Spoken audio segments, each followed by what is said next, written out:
The sky over Sector V9 was burning. Explosions lit the atmosphere like wild fireworks, and ash rained down like snow. Humans had not expected war to start here, but it did without warning. One minute it was a peaceful border colony, the next, it was fire and screams. Sergeant Kyle Brenner had only been stationed there for 3 weeks. It was supposed to be a safe zone, a rest post before his next deployment, but when the alarms rang, he didn't hesitate.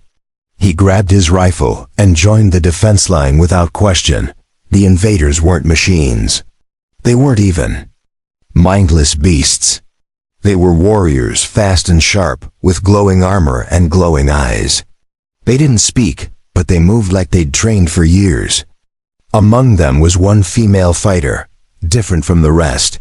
She was fast, deadly, and graceful.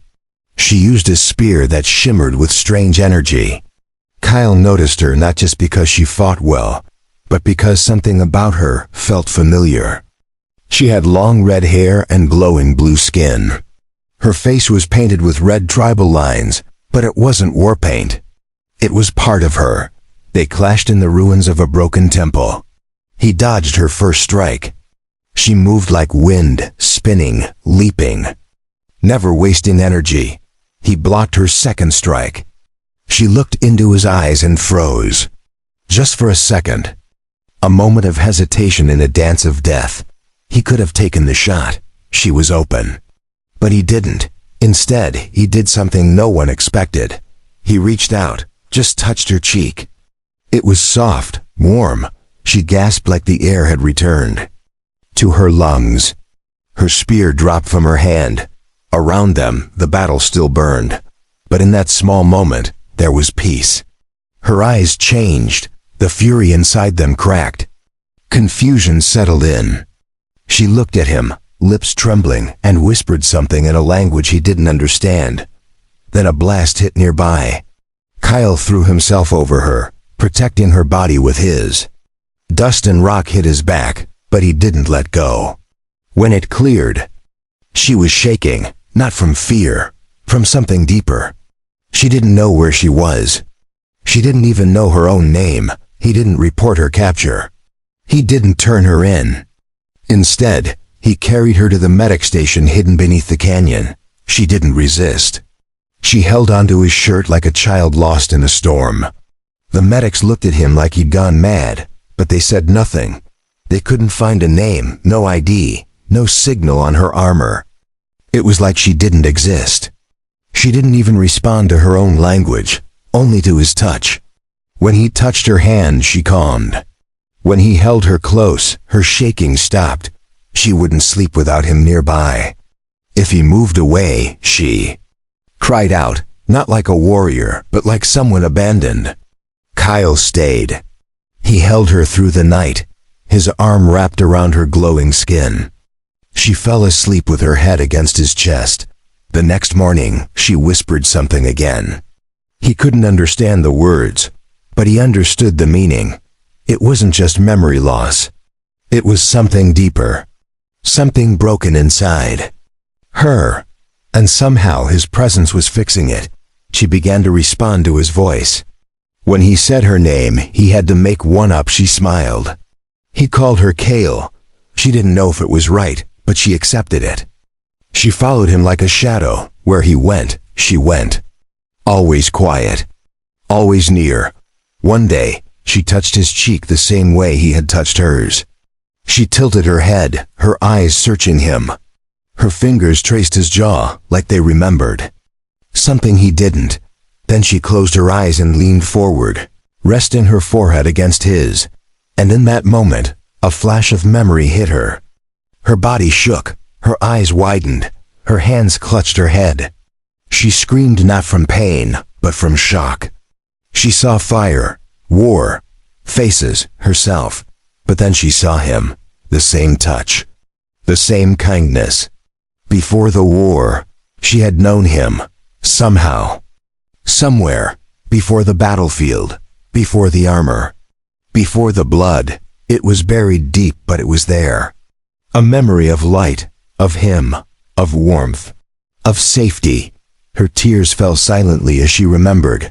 Kyle didn't understand at first. But when she looked at him again, her lips moved slowly. "Kyle," she said, his name clear, soft, from her lips. His eyes widened. She knew him. She remembered him. It wasn't just about the war. It was about before. He grabbed her hands. "Kale," he said. She nodded. "That's not my name," she whispered, "but it's what you called me when I was yours." His heart stopped. She remembered not just him, but the bond they shared. Whatever had been taken was now returning. Others wouldn't believe him. They wouldn't understand, but he didn't care. What mattered was in front of him. A warrior with no past, now holding on to the one man who could return it to her. And he wasn't going to let her slip away again. Kale stood quietly beside Kyle as the camp moved around them. Her glowing blue skin caught the sun, and her red hair flowed like fire in the breeze. She didn't speak much, but her eyes followed everything with a strange, silent understanding. She trained with him now. Not with real weapons, but wooden ones. Kyle showed her how to hold a human-made blade. Her hands moved with instinct. She didn't remember learning this, but her body hadn't forgotten. Every step she took felt like a memory returning. One morning during practice, she knocked Kyle down. Not with force, but with speed. She froze, realizing what she had done. Kyle just laughed. She blinked, confused, then gave a small smile. It was the first time she smiled since the battle. The others in the unit had started asking questions. They didn't trust her. Some feared she was a spy. Others thought she was a weapon planted to get close. Kyle defended her again and again. His voice stayed calm, but his eyes warned them not to push. That night, she sat by the fire with her knees pulled to her chest. Kyle placed a blanket over her shoulders. She looked up and asked, "Was I like this before?" He didn't lie. "No," he said. "You were confident, wild, and very loud." She smiled again. A flicker of firelight danced in her eyes. She whispered something under her breath. It wasn't human language, but Kyle had heard it before. It was her tongue, the one she'd forgotten. He leaned closer and gently asked, "What does it mean?" She paused, then replied, "Home." Kale began to explore more of the base. She didn't hide. She walked with Kyle and helped where she could. Children of the settlers smiled at her glowing skin. She touched their heads with soft hands. Some even laughed when her hair sparked with tiny lights. Her powers had not fully returned. But at night, Kyle saw a faint light pulse beneath her skin like the beat of a second heart. When she slept, her fingers twitched as if reaching for something. Unseen, dreams, fragments, a life behind a fog. One morning, a new ship landed. A high-ranking officer stepped out. General Rhodes. He looked at Kale with cold eyes. "She should not be here," he said. "She's one of them." Kyle stood firm. She's not who she was. She's someone else now. The general didn't agree. They ordered her tested, scanned, questioned. When machines tried to read her memory, she screamed. Kyle stormed into the room and pulled the wires off. "You want answers? Let her remember on her own." Rhodes warned him that patience had a cost. Kale sat outside in the cold, her arms hugging her knees. "Why do they hate me?" she asked. Kyle knelt in front of her. "Because they don't see who you are now. Only who used to be." She looked at him. "Do you?" He answered without hesitation. "Yes." The next day, Kale took a risk. She walked alone to the edge of the desert ridge. Kyle followed.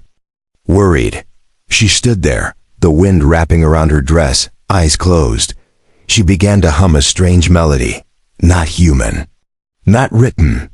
A song from her lost people. The ground beneath them lit faintly in patterns that pulsed with her voice. Glowing symbols appeared across the rocks. Kyle stepped closer but said nothing. She kept singing. When it ended, she fell to her knees, tears in her eyes. "I remember that song," she said. She told him about a place with twin moons and silver rivers, a sky that danced at night, her home, her people, the bond warriors shared through song and skin. Kyle listened. Every word made her more real to him, more than just a mystery in blue. That night, she came to his tent. She didn't speak at first, just sat beside him. Then she reached out and placed her hand on his chest, right over his heart. "You were in my memory," she said softly. "Not from the war. From before. When I was still me." Kyle didn't ask how. He didn't need to. Some things couldn't be explained. Some bonds were forged beyond time. He covered her hand with his and leaned his head against hers. No words, no plans. Just the silence of two hearts slowly sinking back together. The nights had grown colder, but Kale no longer shivered in fear. She sat near the fire each evening, watching the stars, whispering old words under her breath. Some words made sense. Others came like music without meaning, yet they warmed her soul. Kyle listened every time. He didn't interrupt. He didn't try to correct her. He simply stayed close, a quiet presence in her slow journey back to herself. She often looked at him like he was a puzzle she had once solved and now tried to remember again. One morning, she asked him a strange question. "What would you do if you were me?" Kyle didn't answer right away. He thought for a long time. Then he said, "I'd fight to remember, but I'd also choose what to forget." She nodded as if she understood something deep. Kale started keeping a small notebook. In it, she drew pictures, faces, symbols, stars that glowed with silver ink. She couldn't explain the drawings, but each one came from a place inside her she couldn't reach with words. Kyle watched them form with quiet respect. A storm hit the camp that week. Winds screamed through the canyon, knocking over tents and supplies. Everyone scrambled to hold things down. Kale stood in the middle of the chaos, arms raised, eyes glowing faintly. The wind twisted away from her like it obeyed. The others stared, some with awe, some with fear. But none could deny what they saw. Her memories weren't just thoughts. They were power. The storm passed, and she collapsed. Kyle caught her before she hit the ground. She whispered, "I remembered something else." She spoke of a battle in the sky, of flying ships and fire, of a voice calling her by another name, Zira. That was her real name. It felt strange in her mouth, like something both new and ancient. She whispered it again and again as Kyle held her. The medics ran tests again, this time with her permission. Her brain showed energy spikes no human had ever recorded. She was remembering not just as a person, but as a being connected to something larger. Something not fully of this world. General Rhodes returned and demanded to speak with her. Kayla Zara stood tall this time. She didn't hide behind Kyle. She faced the general and said, "I'm not your enemy. I may not be fully human, but I am not your threat." The general didn't respond for a long time. He finally said, "Then prove it. Fight for us, not as a prisoner, but as one of us." Kyle looked at Zara. She looked at her hands. "I don't want war," she replied, "but I'll protect those who protect me." The general gave a silent nod and walked away. Training began again, but this time it was different. Zara was no longer confused. Her movements were sharp. Her instincts returned like blades drawn from a sheath. She fought like a memory brought to life, like someone dancing with her past. Kyle trained beside her. They moved as a team. When one struck, the other defended. When one fell, the other lifted. Soldiers who once doubted her now watched in silent admiration. They whispered her name not with fear, but with quiet respect. One afternoon, Zara stopped training and stood still, eyes locked on the horizon. Kyle noticed. "What is it?" he asked. She said nothing for a moment. Then she said, "Something's coming, something familiar. I can feel it in my blood." That night she didn't sleep. She stood on the ridge outside camp, watching the stars. Kyle joined her without saying a word. She looked at him and asked, "If I become what I was, will you still reach for me?" He stepped closer and said, "Every time." The next day brought the sign. A signal from deep space. An old frequency used by her people. The message was not in words but tones, rhythms, a call to return, a test of loyalty. Zara closed her eyes and hummed the reply. A perfect match. Now the others knew. Her people were still out there, watching, waiting, maybe preparing. Rhodes ordered a full defense protocol. Kyle stood firm. "She hasn't betrayed us," Rhodes replied. "She hasn't been tested yet." Zara didn't argue. She just waited. Later that evening, Zara sat with Kyle and opened her notebook. On the last page, she drew a single image.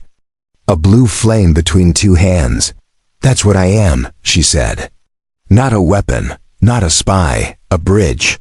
Between what I was and what I'm becoming." Kyle looked at her for a long time. Then he touched her face gently. "Zara," he said. "That's your name, but Kale is still in there too. Maybe both are you now." She smiled with eyes full of light. "Then let me become something better than both." Asterisk, a new sound broke the air 2 nights later. Not alarms, not human distress, but something older. A low hum that vibrated through the walls, through the bones, through the heart. Zara stood up the moment she heard it. Her eyes turned toward the sky. A strange glow flickered just above the clouds. She whispered one word, soft but clear. "They're here." Kyle was already moving. He knew something big had begun, and she was the center of it. An alien ship appeared, smooth, silver, and alive with light. It hovered in silence above the valley. The human defense system didn't fire. It was like the ship held them all in place. No one dared move without permission. The ship opened slowly. From its center descended a group of tall figures cloaked in shifting fabrics that shimmered like stars. Their skin was like Zara's glowing blue, but their eyes held no warmth. They looked down at her like judges from a higher plane. One of them stepped forward and spoke a word only she understood. Her body stiffened. Her face changed. It was not fear. It was memory. Raw and sharp. She replied in their tongue, and for the first time, Kyle heard her voice in full strength.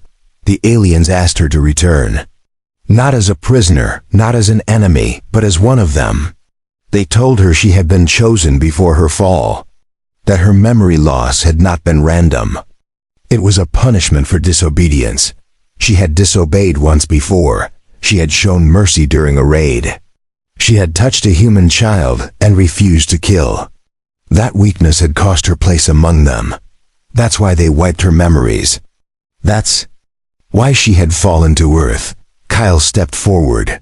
He didn't understand their words, but he saw the pressure in her eyes. "You don't owe them anything," he said. "You made a new path." Zara turned toward him, trembling. "They are my people," she said. "But you are my choice." The aliens didn't like that. One of them raised a hand, and a force struck the ground near Kyle. He stood his ground. Zara's hands lit up instantly. Power surged through her arms like fire. She stepped in front of him, defiant. In that moment, she didn't hesitate. She told them she would not return under their terms. She had remembered what mattered. She was no longer one of them, not fully. Her heart now belonged to Earth, to the man who saw her before she saw herself. The aliens issued a warning. They said her choice would have consequences, that breaking from her path would make her a threat to both sides. Zara didn't flinch. She simply replied, "Then let me be the threat. I will protect what I love." They left without a fight. The ship vanished as silently as it came. But the message was clear. She had made her stand, and war might follow. But Zara felt no regret. She had chosen her place, her voice, her future. That night, she couldn't sleep. She stood in the middle of the empty field where the ship had landed. Kyle joined her again. Always close, always quiet until she was ready. She reached for his hand and held it tightly. "They will come again," she said. Not to talk, but to destroy. Kyle didn't answer with words. He just pulled her into his arms, her body relaxed. Her head rested against him like it had done once before in a life she had now reclaimed. He didn't ask her to stay. He didn't beg her to run. He trusted her. That was enough. She looked up into his eyes and whispered, "I remember everything now. My past, my training, my choices. But I also remember your touch. It brought me back." Zara began to prepare for war. Not with rage, not with fear, but with purpose. She trained harder, taught others what she knew. She became more than a survivor, more than a memory. She became a leader with the heart of two worlds. Kyle watched her become something powerful, something beautiful, and even as the threat loomed ahead, he smiled. Because he knew no matter what came next, she would face it. With fire in her soul and love in her heart. Days passed, and Zara's presence began to change the camp. Soldiers once cold to her now stood beside her, listening to her words, copying her techniques, watching her every move with quiet respect.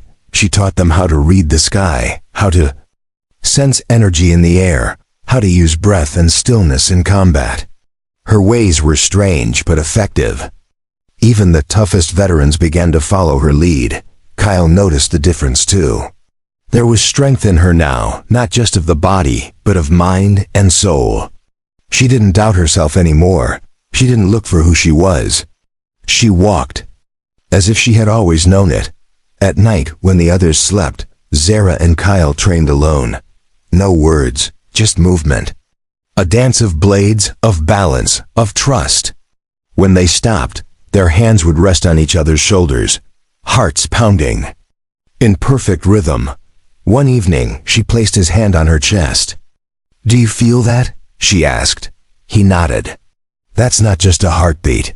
That's the energy of my kind. It's growing stronger. But it's you who woke it." The next day, scouts returned with news. Strange markings had been found etched into rocks a few miles away. Not human, alien script. The same kind Zara once wrote in her notebook without knowing what it meant. She was taken to the site. The moment she saw the marks, her hands trembled. "This is not just a message," she said. "It's a challenge. They're warning me, telling me they will test my loyalty with blood." The base prepared for attack. Rhodes gave full command of defensive strategy to Zara. It was a surprise to many. But he said, "If we're going to win this, we need someone who understands what we're up against."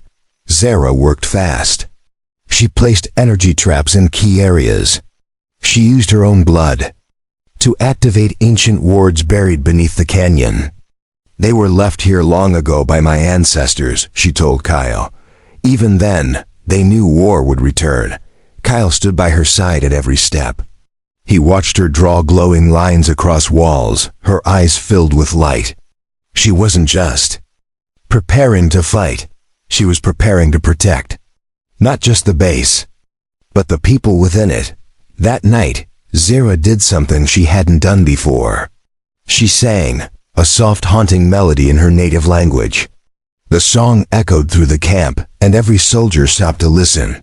It was not just beautiful. It was sacred. The song spoke of fire and sky, of betrayal and redemption, of love found in broken places. Even those who didn't understand the words felt them. Kyle closed his eyes, and for a moment, the war felt far away. She came to him after the song ended. Her fingers brushed his cheek. "That was my mother's song," she said. She sang it before they erased her from my mind. But now I remember her, and I remember why I must stand. Before dawn, the sky darkened, not with clouds, but with ships. Sleek silver vessels hovered above like silent birds of prey.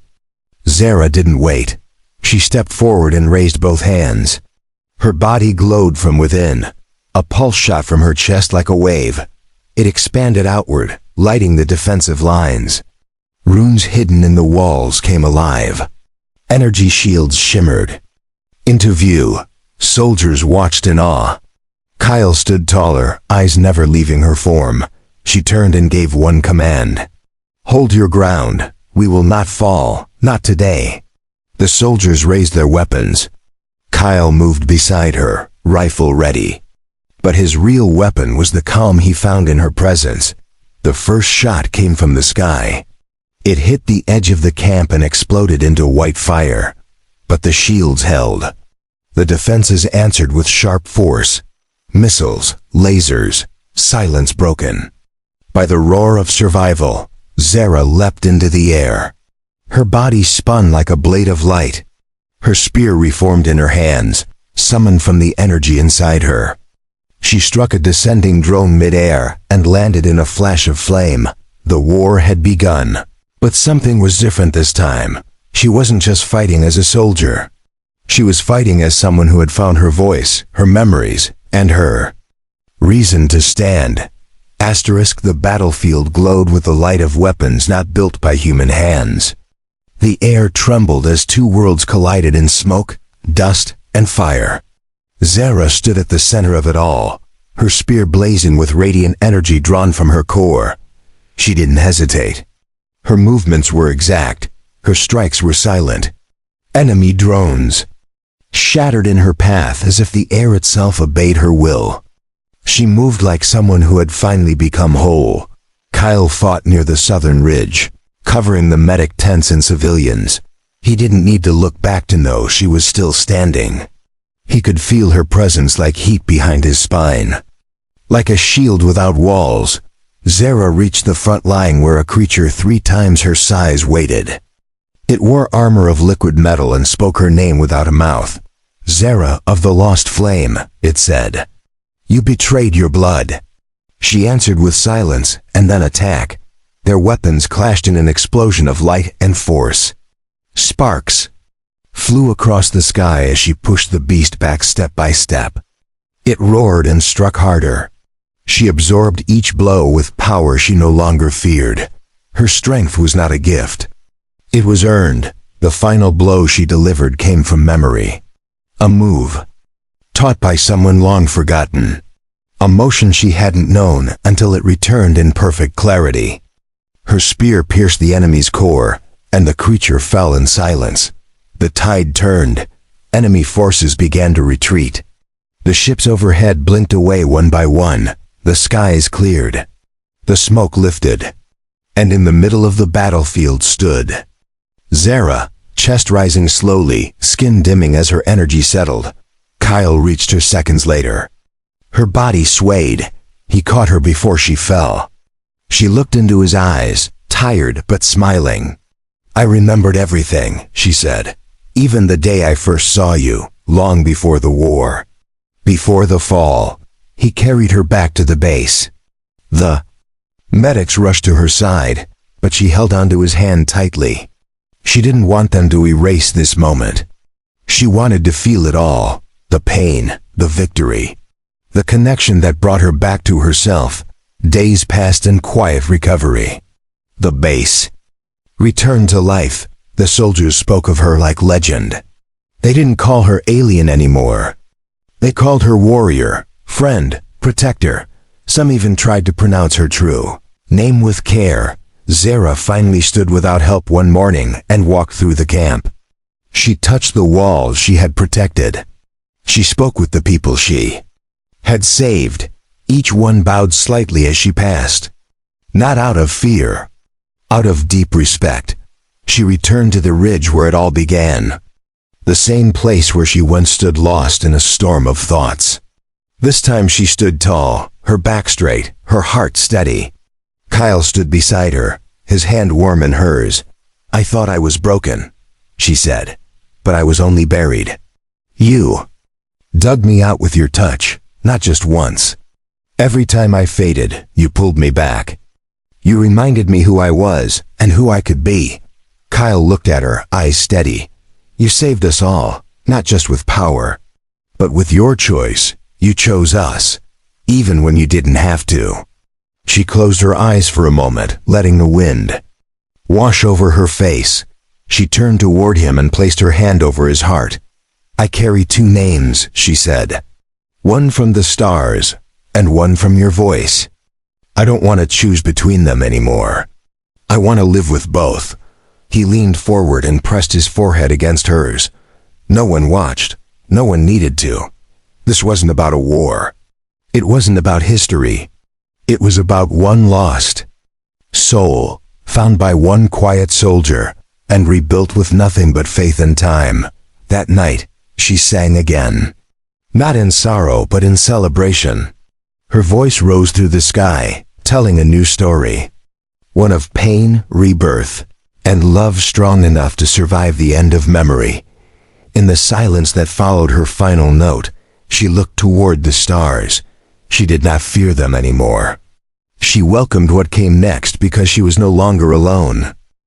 Peace didn't come all at once, but it came slowly, like sunlight after a long storm. The valley where the base once braced for destruction now echoed with rebuilding sounds. Zara walked those grounds each day, her steps light and quiet. The soldiers still greeted her with nods and respect. But more than that, they asked her advice. They invited her to their meals. They listened when she spoke. She was no longer seen as otherworldly. She was one of them now. Zara no longer wore armor. She chose a long cloak with woven patterns from her own people, mixed with patches from human fabric, a symbol of the two lives she carried. She moved through the camp like a living bridge between galaxies. Children followed her, giggling as her fingertips lit up with tiny sparks. She laughed with them and taught them harmless tricks of glowing shapes and light dances. They didn't see her as a warrior. They saw her as someone warm, someone safe. Kyle watched it all from a distance sometimes, smiling quietly. He no longer needed to guard her. She was more than capable. But he still stood beside her, not as a protector, but as a partner who had helped her rise. One evening, Zara took him to the far cliff that overlooked the now calm desert. The same place where she once stood uncertain. The same place she first chose Earth over her origin. They sat in silence for a while, watching the twin moons rise. "I never told you everything," she said at last. "When I first saw you in that ruined temple, something in me cracked. It wasn't just memory, it was recognition. You were in my heart before my mind caught up." Kyle didn't speak. He simply reached for her hand and held it. His grip was firm, but gentle. Zara leaned, her head on his shoulder, eyes closed. For once, she felt like no part of her past had power over her anymore. "I am Zara," she whispered, "but I am also the woman you brought back with your hands, your voice, and your kindness. I am what I choose now, not what was written for me." She turned to face him fully. Her glowing red markings shimmered softly in the moonlight. "You gave me more than memories. You gave me meaning. And I never want to forget that again." Kyle brushed her cheek with his thumb. "Then don't," he said. "We'll make new ones every day. Enough to outnumber anything they ever took from you." They sat together until the stars filled the sky. No alarms, no enemies. Just the sound of wind brushing across the cliffs. Zara breathed it in like the air was finally hers to claim. Later, she carved a symbol into the rock beside them. It was part of her native language, shaped like a flame over two hands. She pressed her palm to it, letting the glow fade into stone. A permanent mark of her choice. "I will fight again if I must," she said. "But not for war, not for power. I will fight for the peace I've found, for the man who never let go, for the life I now remember with joy." Kyle nodded, his eyes fixed on hers. "Then we build it together, day by day, step by step. Whatever comes, we face it as one." And from that night forward they did, no longer just soldier and survivor, no longer lost and forgotten, but two souls rebuilt from fire, memory, and love that no war could ever erase.